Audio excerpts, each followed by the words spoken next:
So when I start drawing, it's oftentimes problematic because you can't figure out what it is that I'm drawing. So I'll explain it to you in a minute. I wasn't given the gift of artistic ability. Gas tank. Gas gauge. All right. So what I'm about to tell you really is in opposition with most of the forces that are at work in your life and culture. So I know that today, there are some days when I get up here and I think, this is going to resonate well, and there's a strong possibility by God's grace that there's going to be the receiving of this and then the application of this. Today I know the first part to be true. I think the first part will be true, where when you hear it, you'll know there will be something inside of you that resonates and says, you know what? It sounds like truth to me. It sounds like right to me. It's needful. But the second part's the part that I'm a little concerned about, and that is the actual part of application. Because there's sometimes things that we know are true and right and good, but then when it comes to actually applying the truth of that to our lives, we have a hard time. There is this gap between what I believe and what I do. And all of us have those gaps in certain places along the way. Today is one of those places. I'm just saying that up front to you. But I will share with you what I'm going to share with you in the hopes that one or two or three of you will not only hear it and receive it, but will actually move towards action. Because if you do, and I don't say this lightly because it has for me, it will probably change your life. What you're going to hear today may not be brand new to you, or it might be. But what I'm going to tell you is a practice and principle that if you observe and honor it, it will absolutely change your life for the better, qualitatively. So, that being said, what I want you to think of as we're getting started, I want to take just a little bit of a survey. And yes, Dave, you are right. This is supposed to be a gas gauge on sort of the dashboard of our life. Okay? And so, if you would with me, sort of one at a time, I want to hear, if you were to describe your life as it currently exists right now, and you were to say to me, from being totally bone dry empty to totally full, if you would describe to me where your gas tank is these days, where we are July 7th, I would love to sort of plot it on a graph. Now everything that is on this side, from full to half the tank, I'm going to plot in red, and everything, I'm going to do the opposite. From empty to half is red, everything from half to full is blue. Okay? So just one by one, just talk with me a little bit about, just say half, 3/4, empty, and 8. Where are we? A V. I'm writing on V. That's great. Vapors. Down here empty. Yeah. Car's broken. I would say we're there, right? Let's go just a few more. I want to plot it out so that you can get a sense of where you are in light of where everybody else is. Okay, this matters. Where are you? 3/4. 5/8. Half. 2/3.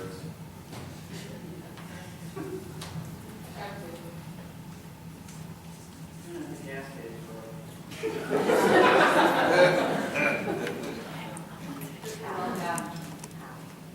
My sister claims to be full, just saying that. Karen won't say it, but 2/3. Say again. Karen won't say it, but 2/3. Half. Half. My kids are pushing me to the grocery store.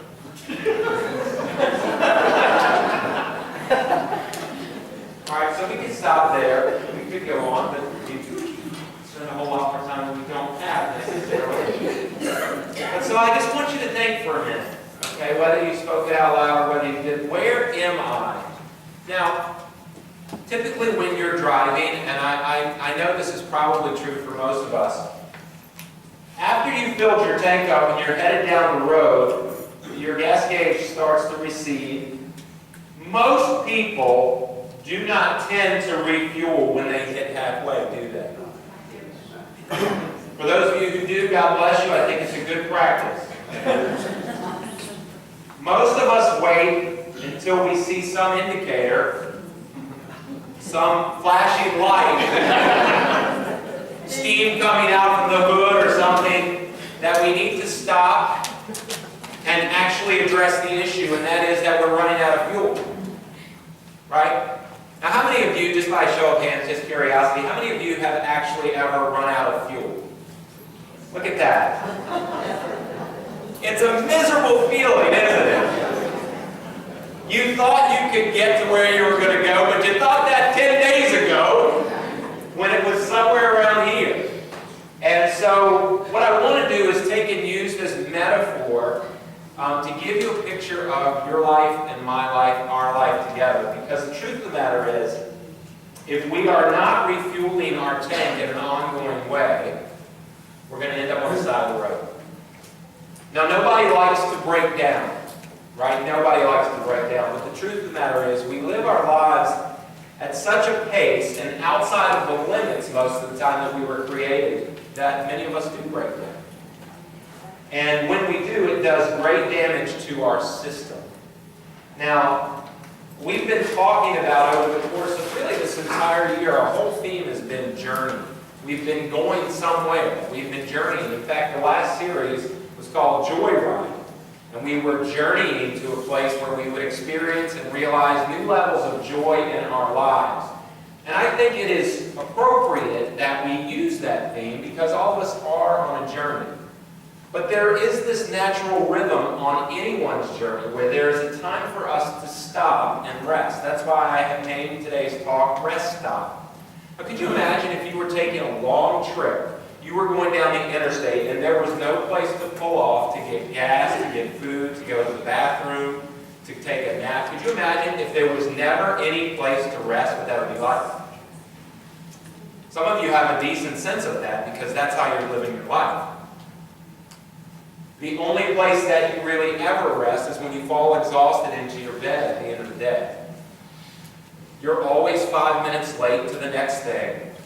You've got 18 things that you didn't do yesterday and 24 more to do the next.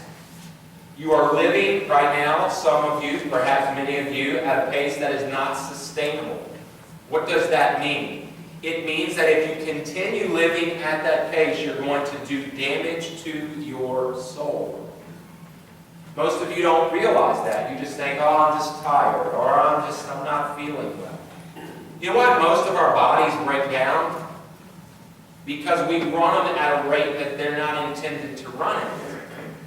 The reason why we begin to experience the kind of stressors in our back and in our neck and in our body is because we're not paying attention to those warning lights that are going off that are saying, stop, rest, pull over, take some time.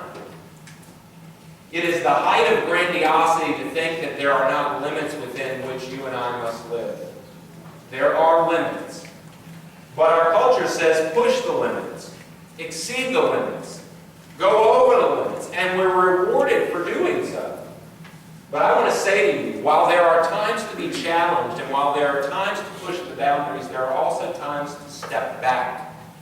There are also times to rest and renew. This is a critical idea for you and I to grasp.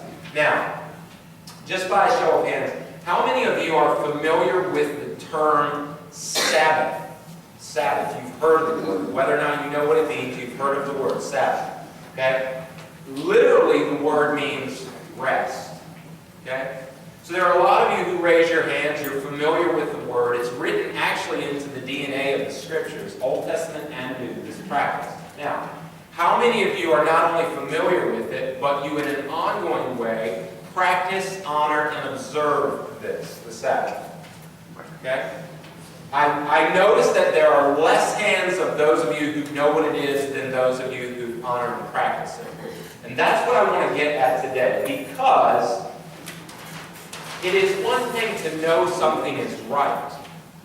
But it is another thing to do that which is right. Do you want to be the kind of person who knows a lot of stuff but doesn't find practical application? Or do you want to take the things that you know have value, apply them to your life, so that you and I can be in a better place? Of course, it's obvious the second is what we want. Okay? So, I just want to do a little brief review. We're going to open the scriptures and I'm going to talk to you a little bit about the value of Sabbath and how it applies to our lives. Now, traditionally speaking, Sabbath as a practice for those who are Jewish in their faith begins when? Does anybody know? Sundown. Sundown Friday. And it ends sundown Saturday. Now, for the purpose of what I'm getting at, that is the traditional practice. Many of you who are Christian use Sunday, sundown Saturday to sundown Sunday as your Sabbath. I happen to use sundown Thursday to sundown Friday as my own. It just works for me better that way. But I'm not even so much talking about the legalistic practice or nature of the day or time itself. Really what I'm talking about is a set-apart time or period where we cease from working. That means no texting, no emailing, no phone calling, no follow-up on anything that has to do with anything that's considered work. It is also not a time to catch up on our errands, on all the things that we didn't do during the course of the week. Because sometimes when we're catching up on errands, that makes us busier or more tired than what our work week was. So if you use your Sabbath period to do that, you're often more exhausted than you were through the rest of the week. So Sabbath is a time where we cease from work, but it's also a time where we honor the quiet forces of grace that nourish and heal our lives. To step back and to focus on that which is good and right and true. We were talking about that a little bit over the last couple of weeks. I mean, how much intentional time do we take to think about things that are beautiful, things that are good, things that are pure and right and true? Do you know that when you do that, rather than focusing your energies on all that isn't well, all that isn't right, all that I need to do, when you take time to do that, that it's actually nourishing to your soul. It actually helps you in your personal health to be reflective intentionally on those kinds of things. So I want those of you who are on the other side of half to think, what would it be like, what would it feel like if I were actually renewed in my soul? If I could actually say, sometime in the next month or 2 months or 6 months, you know what, I'm not running on fumes anymore. I've got about a half a tank. And I'm actually getting ready to go refuel. I'm not waiting until I get to bone dry dead. I actually realize that I'm at half a tank, but I'd be better if I were at 3/4 of the tank or full tank. Okay? So, one of the things I want you to understand is that Sabbath is an invitation from God to us for the purpose of renewing our lives. But it's also a command. Now, when God commands us to do things, we need to step up and say, well, I wonder if it's commanded, why it will be so important, right? Because usually God reserves those things that are of great significance, He commands. Because a lot of times we wouldn't know to do differently if He didn't. So what I want to do this morning is, and actually over the next 2 weeks, I was playing around with whether we would make this a 1 talk or a 2 talk, and I decided that to let it rest and breathe, that rather than squeeze it all together and make it 1 talk, that I wanted to do 2, so that we could take it as it is and breathe with it. Now, there are 2 complete renderings of the 10 Commandments. Are we familiar with the 10 Commandments? Okay.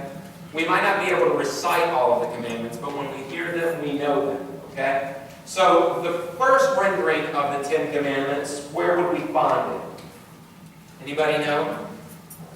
The first time you're introduced to the 10 Commandments would be in the book of Exodus. Now you run into Sabbath in Genesis. But you don't run into the 10 Commandments in their complete form until you get to Exodus chapter 20. Now that's the first place. The second place, which we'll talk about next week, comes, it's still in the Torah. So that's hinting, I'm squeezing your Bible down. You would find it in the second place where? Deuteronomy chapter. Yes! Excellent! Deuteronomy, Bible scholar, get a star. Now, they're virtually identical when they talk about the Sabbath, but there's one critical, nuanceical, if that's a word, difference. And the reason that I'm going to share with you 2 separate weeks is because the difference is very significant. Now, if you're just reading it, a lot of times when you're reading the Bible, especially the Old Testament, you read until you complete it, but you don't see the importance of the detail. And we're going to draw out the detail this morning as we look at Exodus chapter 20. So if you have a Bible and you want, turn with me to Exodus chapter 20. If you don't, just trust that I'm reading to you from Exodus chapter 20, because I have not memorized this text. Now I want you, when you're looking at this passage in Exodus 20, I want you to pay attention to what you notice. You might notice something different than the people around you, but I want you to pay particular attention as if I were going to give you a quiz at the end of what you read, what you see, what you hear. Okay? What do you notice when you hear the following in Exodus chapter 20, verses 8 to 11? Now, this is the fourth of the 10, and you find it beginning in verse 8. Okay? Remember to observe the Sabbath day by keeping it holy. You have 6 days each week for your ordinary work, but the seventh day is a Sabbath day of rest, dedicated to the Lord your God. On that day, no one in your household may do any work. This includes you, your sons and daughters, your male and female servants, your livestock, and any foreigners living among you. For in 6 days the Lord made the heavens, the earth, the sea, and everything in them. But on the seventh day he rested.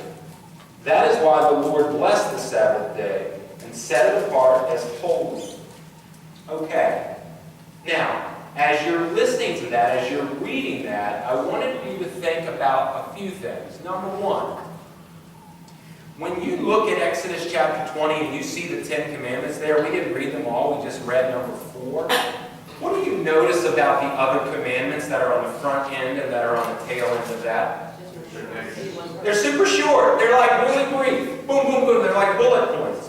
What do you notice about this one? It's lengthy. It's verse 8, it's verse 9, it's verse 10, it's verse 11. He goes into great detail on this one. It's the only one. That piques my curiosity. Why of all the 10 is this the only one that it takes 4 verses to speak to? I just want you to be thinking about that. I don't know the answer. I have some guesses. But it's way longer than the rest. Now, where do you know about the Sabbath as it is expressed? What is the Sabbath grounded in this particular passage? Where is the connection point? Do you know? Did you get it? Did you see it? It's connected in God's creation story. Okay? Deuteronomy is going to connect it in a different place. I'm just giving you a hint for next week.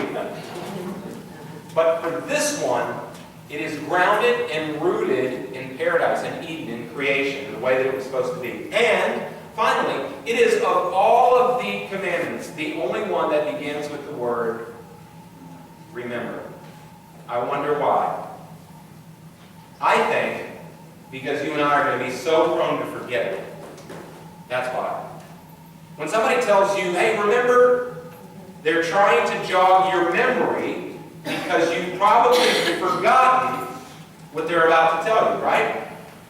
Okay? So what I want to do is I want to unpack each of those this morning and then make some personal application. Now the first one with the length.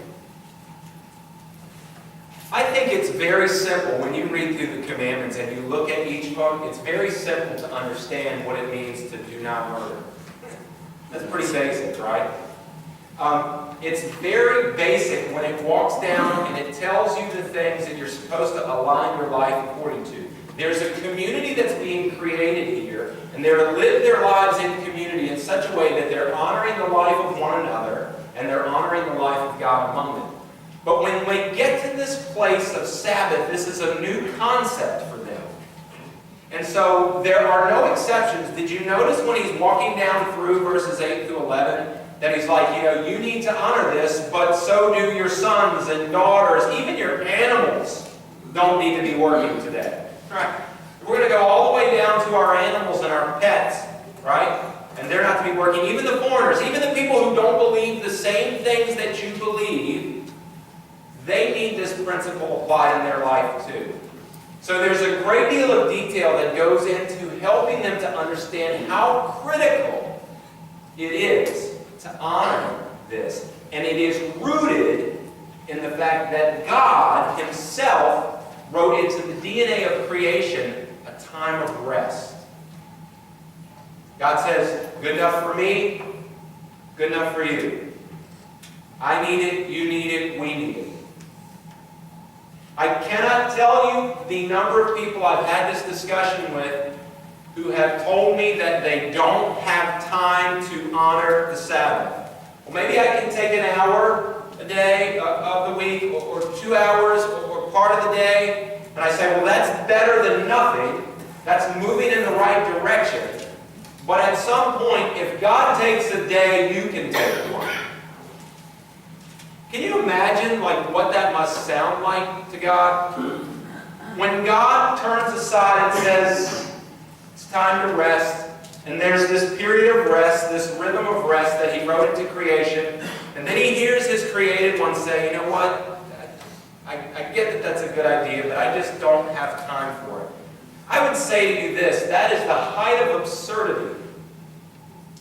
If you don't have time for the practice of the honoring of the Sabbath day, someplace, whether it's Friday, Saturday, Sunday, Monday, Tuesday, Wednesday, then something needs to be removed in your life that's keeping you from honoring this practice. Something needs to be taken away. Because your life has become so cluttered with things that you honestly don't think that you need to practice what God commanded. You don't have time. And listen, I get it. I was like that for many years. I got the fact that this was an important deal. I just didn't do it. But it did damage to my soul. And it did damage to my relationships. How long can one go on when the tank is clearly revealing warning signs of breakdown? How long can you keep going on your journey without honoring this? It's a long, long passage in a very brief description of the things that are right, good, and true. And it is very detailed. Number 2, it is rooted in creation, in the creation story. Now, I'm not going to go back to Genesis and read for you the creation story, but I just want you to remember back on day 1 and day 2 and day 3, the kind of rhythm that's going on with God creating the world and then stepping back and looking at it and saying, what? Well, this is good. Until He finally gets to the end and He looks at His creation, man and woman, and He says, this is very good. Okay? There is this creating, stepping back, looking at, appreciating. I wonder how much in our creation, the work of our hands, how often it is that we step back and we actually appreciate it. I spent the bulk of my life working at stuff, and then not stepping back and appreciating it, but going on to the next day. What's next? What's next? What's next? What's next? And if that doesn't do damage to your soul, imagine how much chaos that creates in your own family and in your friendships. You're never satisfied. There has to be one more thing, the next mountain to climb, the next thing to do. You cannot live at a pace like that without doing damage to yourself and those around you. So when we look at the creation story, we see that God took darkness and He spoke into it, and there was light. And He began to create this conversational rhythm where He steps back and He looks at it and He says, yeah, that's about right. That's good. And then on day 2, He separates the sea from dry land, and He created for us what we know to be tidal rhythms, right? There are rhythms to the tide coming in and going out, right? And then He creates the sun and the moon, and there are seasonal rhythms. Rhythms are written into the DNA of creation. They're all around us, right? We're in summer now. That feels very different than fall, doesn't it? Not just by the degree and the temperature of what is outside, but by the pace of how fall and summer differ. It takes me usually about 2 to 3 weeks to transition from season to season. I'm still trying to figure out summer. Kids getting out of school, schedules changing, wife working different schedule, me trying to figure out what I'm doing. It usually takes me 2 to 3 weeks. I don't know if that's the case for you, but summer feels very different to me than fall. And fall feels very different to me than winter. And winter feels very different than spring. There are seasonal rhythms. And the story continues. Work and rest, work and rest, work and rest. It's written into the DNA of creation, and it's written into our DNA. Now,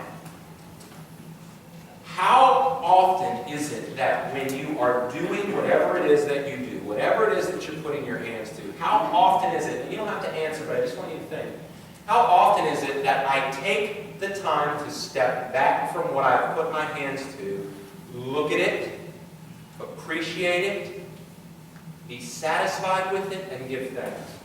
Even if it's not finished. You know, you can get to the end of the week and still your to-do list can have 18 things on it, and you didn't complete all that you hoped to do, but how often is it that you call a time out in the middle of it and say, you know what, I didn't do it all.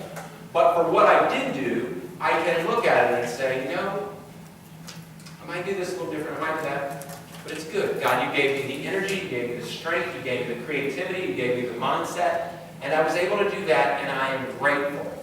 And to just move to a place of rest. Does that happen often?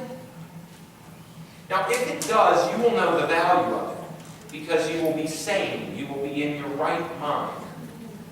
But if you don't, you will always feel like you're late. You will always feel as if you're missing something, as if there was something you needed to do, but you just can't remember what it was.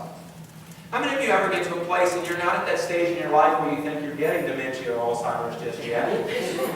Where you think, I was just leaving this room to go to that room, but I don't know why I've gone to that room now. And you find yourself standing there thinking, well, maybe if I just retrace my steps. You ever do that? I do that a lot of times. And sometimes it works. You go back to that spot and say, oh, that's what I was doing. If that is you, there's the chance that your tank is on the other side of half, probably. You're not full if that's happening. Just a guess. Okay? So God invites us into this rhythm that already exists. And even furthermore, He commands it. In Exodus chapter 20, we find that the command to Sabbath is connected into the creation. Okay? And it's significant. So when we get to the third piece where there is this warning at the beginning, remember, it's the only place you're going to find it. Remember. Why? Because you've forgotten that it's important. So let me read to you this great quote that I found by a man named Wayne Muller in his book called Sabbath. He says the following. He says, poisoned by the belief that good things come only through unceasing determination and tireless effort, many of us never truly rest.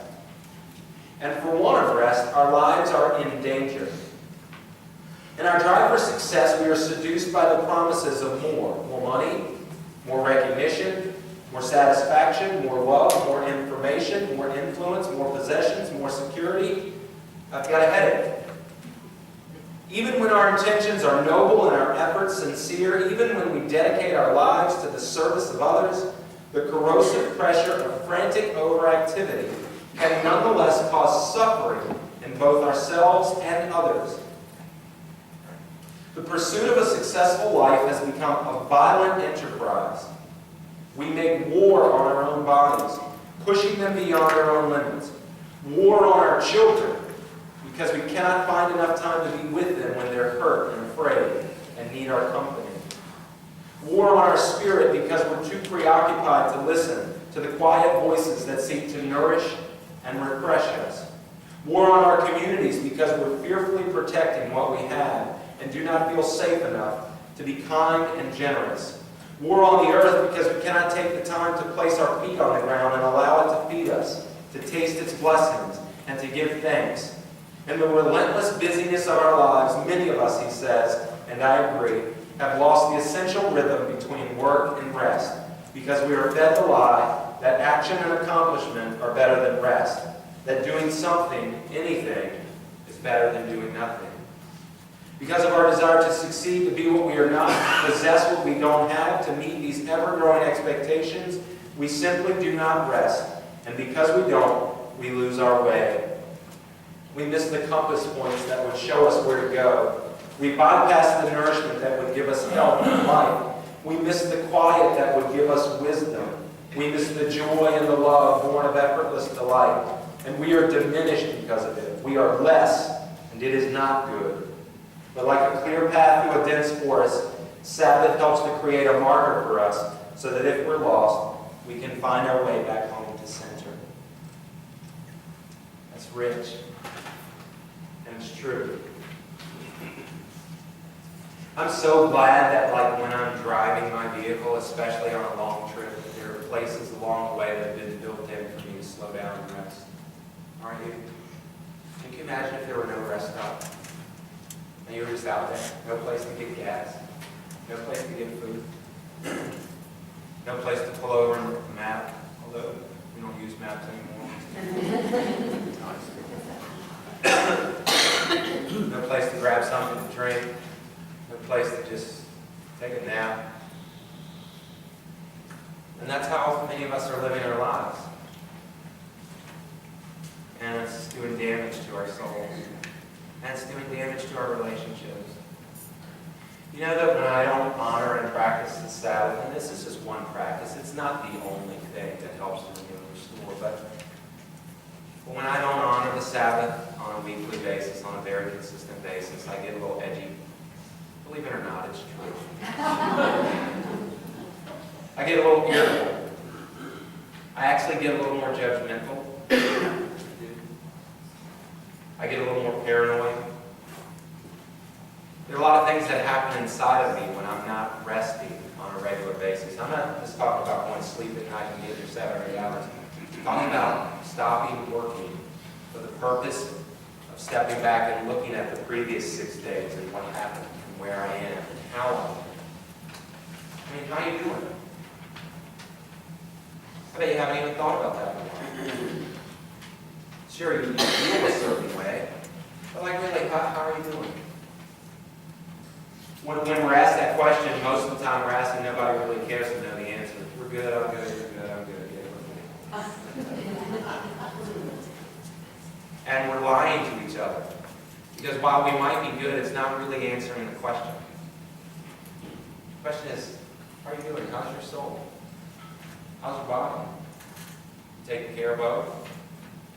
Well, what are you doing these days to replenish, to renourish? Well, what's going on? That question should evoke a little bit more discussion, and I'm fine, good. Yeah. We should just say hello. But if we want to know, then really what we should be wanting to know is actually how we're doing. And if we're not doing well within our tank, it's starting to go down, it should be a sign to us that something has to change. Something has to change. Because if something doesn't change, eventually it gets to E. And then when you get to E, what do? You know, between halfway and E, there's a lot of stuff going on that's not helpful for you and the people you live with. The people who live with you know when your tank's going empty probably before you do. So maybe a good question for those you live with is to ask them, how do you think I'm doing? How do you think I'm doing? What do you see? And then not be grouchy when they tell you the truth. That's why we don't tell each other the truth anymore. Because when we tell each other the truth, we don't really want to hear the truth. We'd rather hear some other version that makes us feel better about ourselves. If ever we could speak the truth in a loving way, what a value that would be to us. Say, you know what, I sense in you, Vincent, that you look really tired. What's going on? And then I can tell you what's going on. And we could have some discussion. You might even pray for me. I might even pray for you. You might even be able to offer me like some encouragement. Hey, why don't you find some time today? Take an hour some time today. And do something that is replenishing. Go find a hammock. Go to the beach. Go for a walk. Go for a hike. Go take a nap. Go fishing. Go golfing. Go whatever it is that's going to renew you, replenish you. And if we know each other well enough, we'll know what that is, so then we can offer that in an intelligent way. Hey, when's the last time you rode your bike? I don't even remember. Why don't you go for a bike ride? Maybe like later in the day when it's not 95 degrees. Why don't you do what you know is going to be helpful for you? You know, that whole word in the beginning, remember, I wrote a few things down that I thought maybe it would be important for you to remember as you think about the practice. Maybe you need to remember that everything that you have received is a blessing. You know, Scripture said that every good and perfect gift comes from above, down from the Father of lights, who longs to bless you. What if we forget this? When we forget that everything we've been given is a gift and a blessing, you know what? We start to be ungrateful. And we start to focus on all the things we don't have, all the things that we are not. But what if every day you could remember 4 or 5 things that were a blessing in your life? What if you could become more grateful? Wouldn't you want to be more grateful? I want you to be more grateful, because then I want to be around you more, and you'll want me to be more grateful, because then you'll want to be around me. If you're just negative all the time, well, that's no fun. And you'll find that the crowd is thinning of those who want to be near you, because it's toxic to you. When you're not grateful for blessing, you're negative and cynical and pessimistic and critical, and nobody likes it, not even you. I also think it's time to remember to delight in your life and the fruits of your labor. I think there's a lot of cool stuff that God has allowed us to do, and we just take it for granted. Not everybody can do everything that God has given us to do. I'm astonished and amazed when I look at some of the things that you guys do, some of the things you put your hands to. I often think to myself, I can never do that, and the point is, you're not really supposed to. You get to do this bit, and they get to do that bit, and they get to do that bit. Wouldn't it be cool if you could actually just be satisfied with what God gave you, and just take some sense of pride in the ownership and delight in your life that God actually gave you that. Just to step back and say, you know what, it's not perfect, but it's good. Because I wasn't lazy on that. I wasn't mediocre. I didn't cut corners. I did my best on that. And my best today, that's good. Maybe to remember to stop and offer thanks for the wonder of it all. I wonder how much we really appreciate the wonder and awe of creation. Sometimes we're like stunned into realizing how beautiful or wonderful or complex something is when we look at a little baby being born. By the way, Tracy Fernandez is being induced this morning. She's getting ready to have her child, so we want to keep her in prayer. But just going out and looking, I love like on a fall day just to go out and just see the turning and the changing, and just to see like all the little animals doing their preparation work for the winter. Just the colors and the delicacy, that which is about to move from life to death. And just the beauty of giftedness displayed, it's amazing. And so I wonder if in our life, if there were more awe, if there were more wonder, if there were more beauty. But most of the time we don't have time for that, because we've got to do something else. Well, whatever it is, does it matter if that stuff's getting squeezed out of you? I often will ask myself and ask you the same, what kind of person do you want to be? And what kind of life do you want to have? Because the point is, you get to choose. God has wrapped creation around you, and He's given you every good and perfect gift. Is your life the way you want it to be? No, it's not. It probably never will be. But you get to choose what kind of person you are and what kind of life you have. You get to choose. There's so many things you don't choose. There's so many things that happen to you, sometimes tragically, but you get to choose that. And I just want you to think about that. And if you're tired and weary and ungrateful and irritable and judgmental and those things are happening inside of you, God didn't make you for that. Maybe you just need to slow down a little bit and say, you know what, rather than go 500 miles today, I'm just going to go 250. Maybe waiting for like the fourth more exit because the light has only been blinking for like an hour now. And maybe I'll stop at the third exit or the second exit. Maybe when the light comes on, I'll actually get off as soon as I can.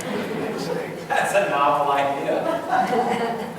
Or maybe when it hits half a tank, I don't want the light to go there because my engine's going to run better when I have more in the tank than when it's bone dry. See what I mean? We're told to remember because the assumption is we're going to forget. And you guys know that this practice, this principle is good for you. You know it. You know it. Those of you who know it the most are those of you who aren't currently doing it. Because you know how you feel. And you know you're in need of something, but you can't really figure out what it is. I would submit to you that there's a good chance you just need to rest. And when you rest, to pull back from that which is driving you. Because if God did it and invited you into it, and even commanded you to do it, it must be pretty important. When God starts commanding things, it sort of gets my attention. Whether or not I always understand why the command is there, if God says, do this, then until I understand, I'm going to trust that I want to move in the direction of doing that. It's just going to be better for me and everybody else around. So to that end, what I want you to do, when you came in, hopefully you got a bulletin. If you didn't, when you leave out, you will. Sometimes I give you what's called soul training exercises. Not to be confused with Don Cornelius and the apocryphal soul training. Used to watch every Saturday. Okay, you believe that I watch Soul Train? It's hard to believe. I learned some of my best dance moves.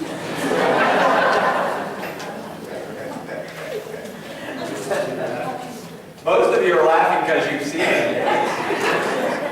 The rest of you are just nervous about the prospect of seeing it. All right, so on the front part of this green piece of paper, it's going to walk through with you and it's going to talk to you about the value of Sabbath, which is kind of what I just did. And then on the back of it, it's going to give you specific instruction about what to exclude and what to include if you're considering practicing Sabbath. Because some of you will say, well, it's a great idea, I appreciate it, but I wouldn't have any idea how to spend 24 hours if I wasn't working or wasn't busy or wasn't running errands. Well, this is going to give you some instruction about things that you would include and things that you would exclude if it's helpful for nourishing your soul. At the end of the day, what it is that you want is you want to honor God with your rest and you want to renew and replenish your soul. Okay? So how I do my Sabbath is going to look a little bit differently than how you do yours because what refills and refuels and renews me does not perhaps do for you the same. You just have to figure that out. But I've given you some instruction. And my great desire is that you would take the month of July and practice with me 1 day a week, turning aside for the purpose of resting. And I would bet you, dollar to the donut, even my mom used to say I don't know what that means, but I would bet you that if you honor the Sabbath for the rest of July, 1 day a week, that you probably will be a part of your life moving forward. It actually saved my life. I don't think that I would still be here with you. I might be alive, but I wouldn't be pastoring. I wouldn't be teaching. I got to a point where I felt like what God made me to do, I no longer wanted to do. I had no love for it. I had no desire for it. I had no energy for it. I resented a lot of things. I was getting hard and brittle. And I can't say it's the only thing that made a difference in rescuing me, but it was a big one. Because I lost touch with myself. I lost touch with my call. I lost touch with my sense of giftedness. I lost touch with appreciation and wonder.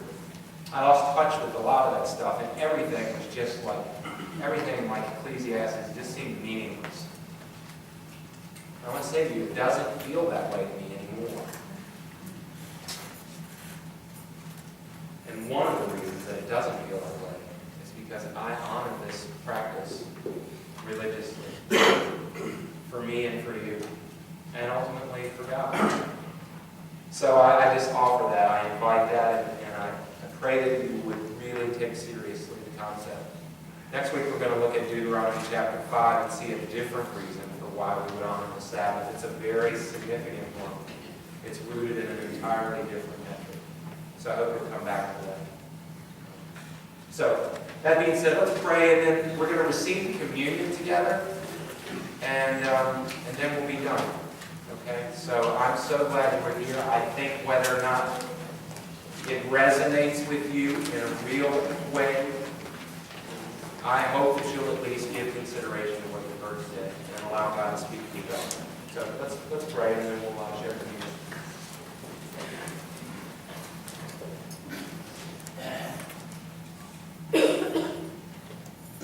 Lord, we know that we need this, but we often struggle with how to apply it. So I just pray in these moments and in the moments where we leave today that you would gain our attention and help us to understand the significance of living within limits, the significance of having a rhythm of work and rest, the significance of renewal of our souls and our bodies. Lord, speak to us and lead us in the ways that you have us to go and to grow. In Christ we pray.